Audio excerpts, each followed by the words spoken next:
señor Óscar de la Mata con su primera intervención, cómo ve las pensiones del futuro y esta situación de incertidumbre que tenemos. Bueno, pues buenas tardes y lo primero, muchas gracias a La Vanguardia BBV por contar conmigo en este tema que es realmente apasionante y apasionante en el sentido propio de la palabra, que genera pasiones, ¿no?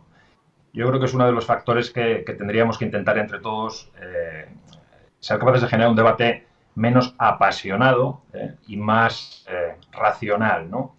¿Por qué? Porque es una cuestión que a los baby boomers, a esos que estamos en esa etapa próxima, aunque nos queden años, ¿no? Es una generación un tanto amplia, ¿no?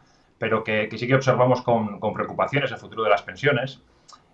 Yo creo que a nivel general el debate en los términos que se mantiene en los últimos años, no es nada demasiado reciente, pues tiene un punto de, voy a decir la palabra, de partidista, de interesado, de colectivos pues que velan mucho por sus propios intereses, cosa que es normal y es humana, pero entre todos deberíamos elevar un poco el debate y un poco como decía la profesora Ayuso, ¿no?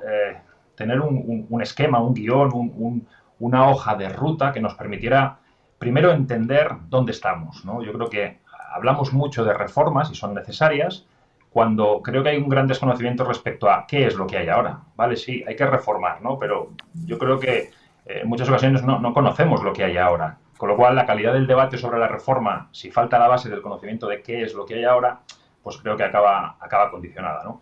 Y a nivel general yo creo que existe una cierta, yo a veces utilizo la expresión de una excesiva y desinformada confianza en el sistema. Y con esto, ¿qué quiero decir? No estoy lanzando un mensaje alarmista, ni mucho menos, coincido también en el planteamiento que hacía la profesora, ¿no? Hay que lanzar un mensaje de tranquilidad, de que pensiones va a haber, y va a haber para todos, pero serán algo diferentes, habrá que hacer cambios que implique que no será exactamente lo que hemos visto en las generaciones anteriores. Y digo lo de las generaciones anteriores porque creo que esto influye. No hemos visto en nuestra casa, en nuestras familias, en nuestros entornos, problemas con las pensiones, gracias a Dios, ¿no? Pero es que sí que podemos verlas en el futuro si no abordamos este tema y cogemos el toro por los cuernos de una realidad social que es la que es, ¿no? El envejecimiento de la población es el que es, gracias a Dios, cada vez vivimos más y vivimos en mejores condiciones de salud, con ganas de hacer más cosas, y eso necesita financiarse.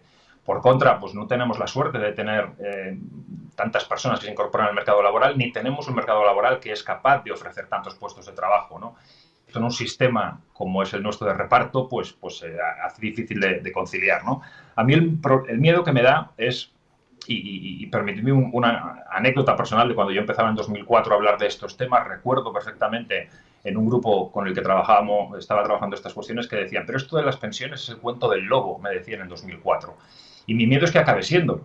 ¿Por qué? Porque es algo sobre lo que se habla mucho, gracias a Dios, se han hecho ya reformas en los últimos años que bueno, pues de una manera u otra van por el buen camino, pero sí que creo que falta esa hoja de ruta que permita trazar un plan más a largo plazo en un elemento o en una cuestión como las pensiones que es multifactorial, ¿vale? Que por supuesto habrá que tocar los ingresos del sistema, habrá que tocar los gastos del sistema, pero habrá que tocar otras muchas cuestiones como es la fiscalidad de los productos que pueden ayudar a complementar esas pensiones y bueno, pues múltiples factores que cuando se abordan de forma como da la impresión que a veces se hace, no digo parcheada en sentido negativo, sino bueno, pues pequeñas reformas parciales, pues claramente se van a quedar insuficientes. O tenemos esa hoja de ruta, o yo creo que bueno, pues que la cuestión todavía va a seguir muchos años debatiéndose, pero sin llegar a grandes soluciones.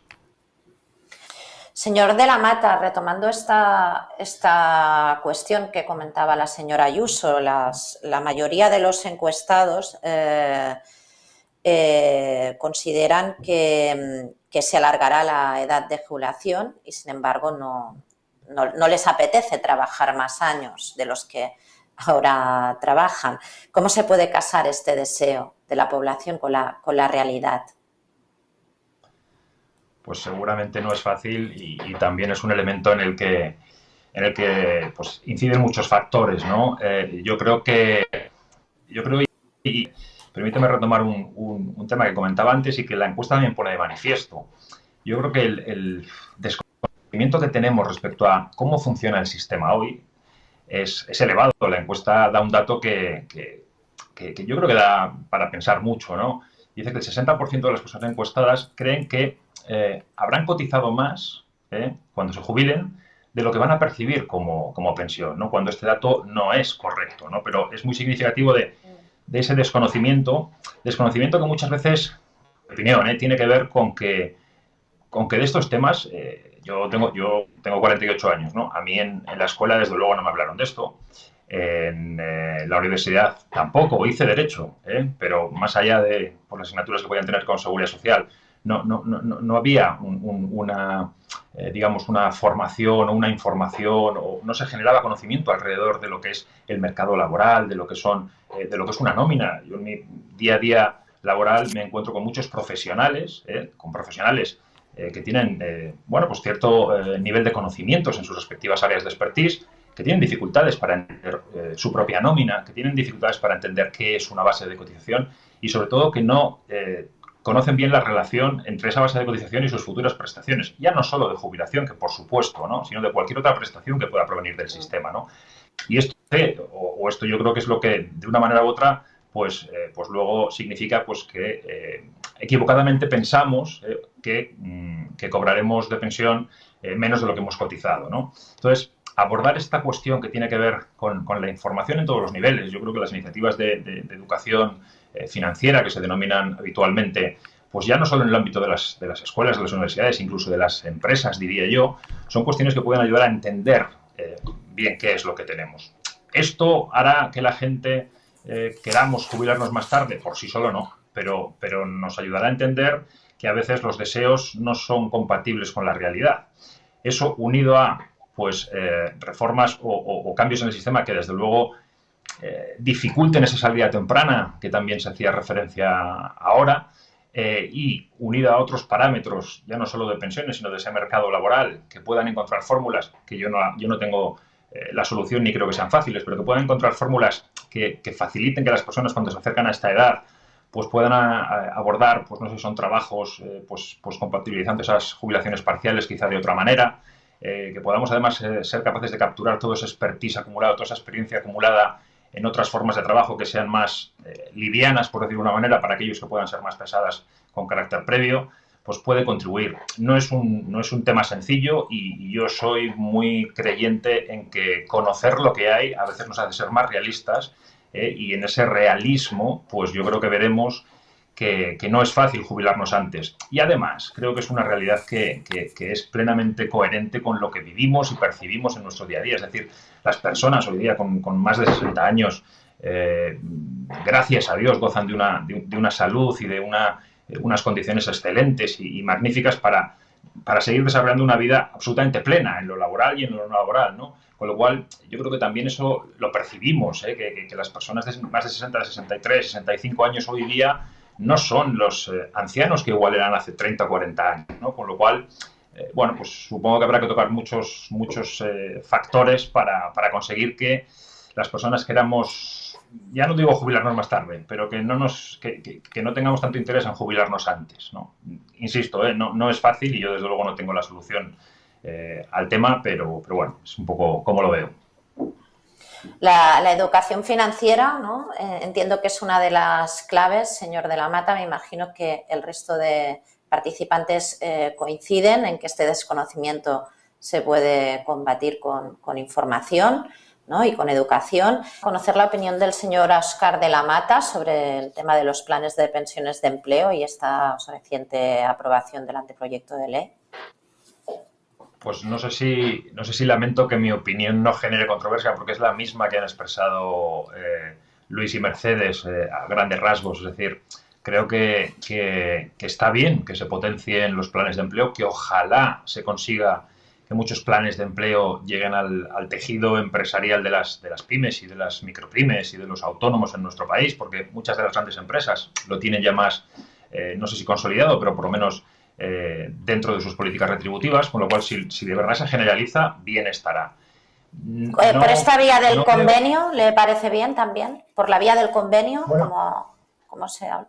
Sí, ¿El sí, sí, convenio sí, colectivo? y yo iría más en el modelo que también Mercedes comentaba, un poco replicando el modelo del Reino Unido, en el que, pues ahora lo citaba Mercedes, pero desde el 2012 que se instauró, digamos, la obligatoriedad de las empresas de dar de alta a los trabajadores en el plan de empleo, dejándoles abierta la puerta a esos mismos trabajadores para que se pudieran salir, es lo que se conoce como una adscripción por defecto, es decir, si no dices lo contrario estás dentro, pero te puedes salir, es decir, mantiene la libertad del trabajador de decidir. Y miraba un poco los datos y el 91% de los trabajadores se mantienen dentro, es decir, al final yo creo que también en todas estas cuestiones que tienen que ver con el ahorro en general, sea a través de pues, la pensión pública o de los pilares complementarios, el segundo o el tercero, tenemos que tener en cuenta también elementos de psicología humana.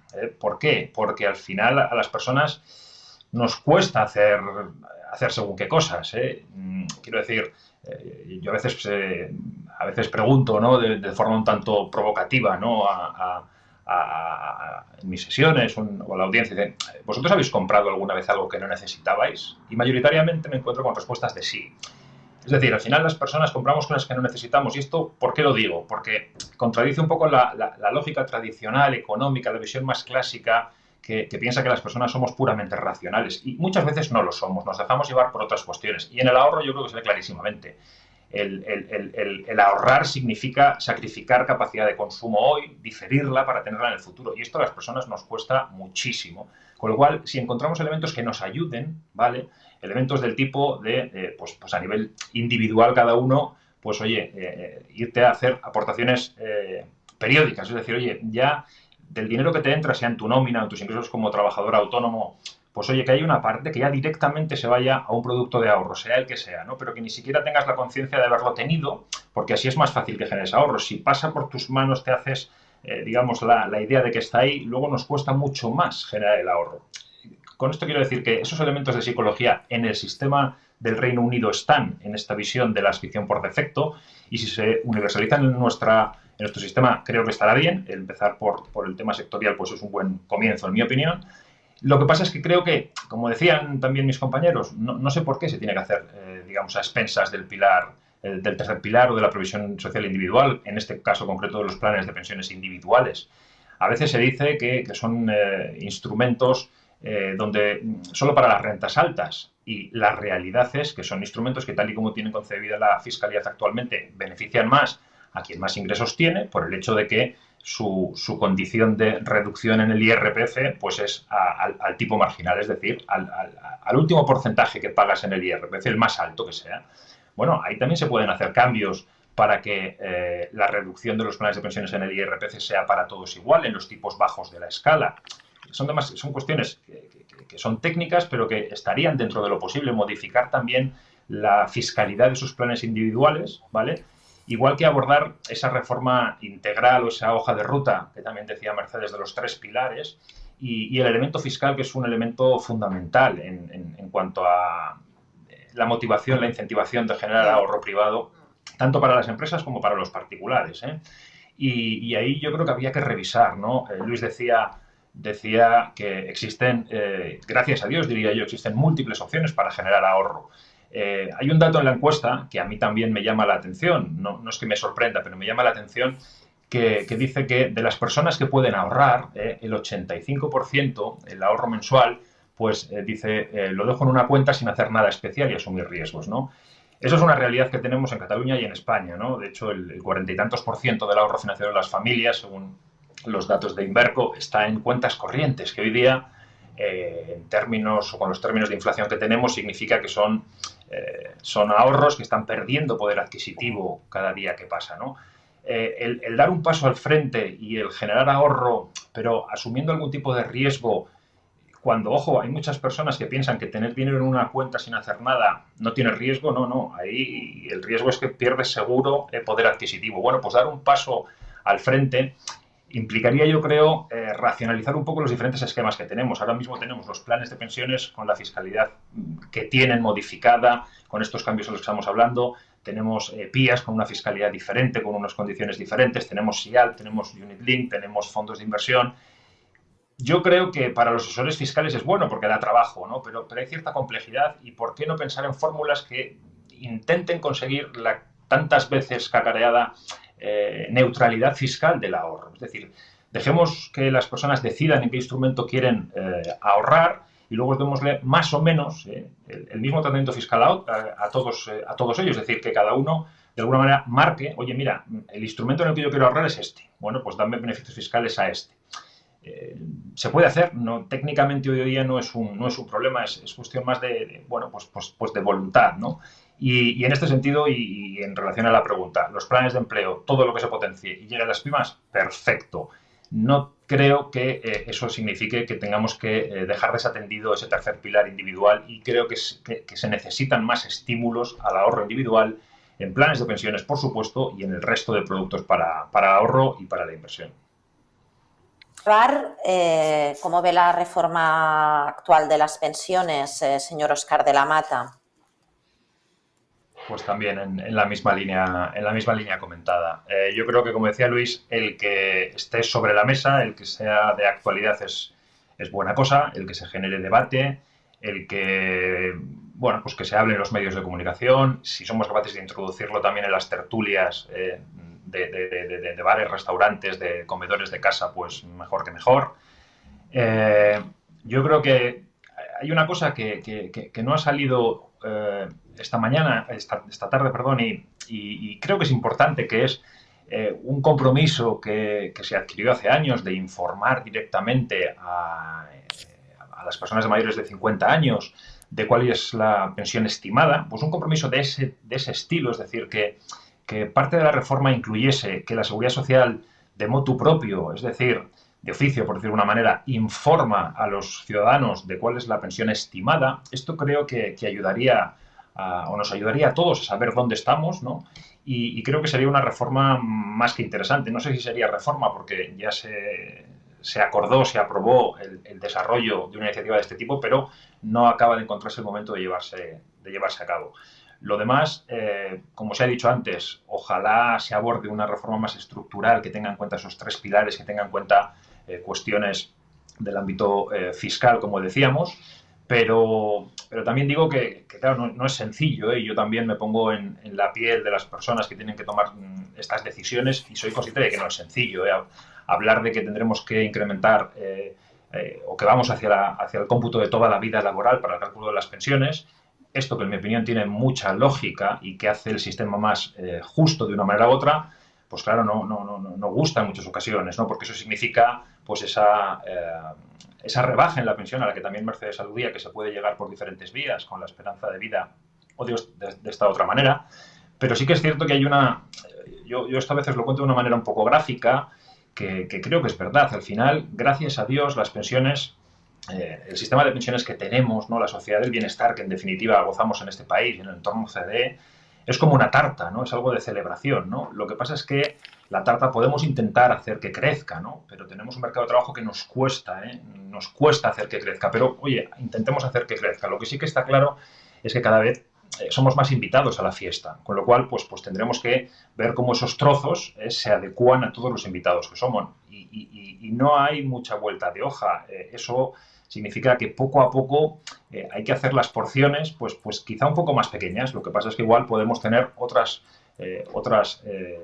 complementos, otros pasteles vía ahorro privado de una manera u otra que nos ayuden y complementan, ¿no? Con lo cual yo creo que es bueno que se sigan abordando estas cosas, pero falta ese punto de visión un poquito más global en una cuestión que soy consciente y digo que no me gustaría estar en la piel de quien tiene que tomar decisiones, pero tiene que tomarlas, ¿no?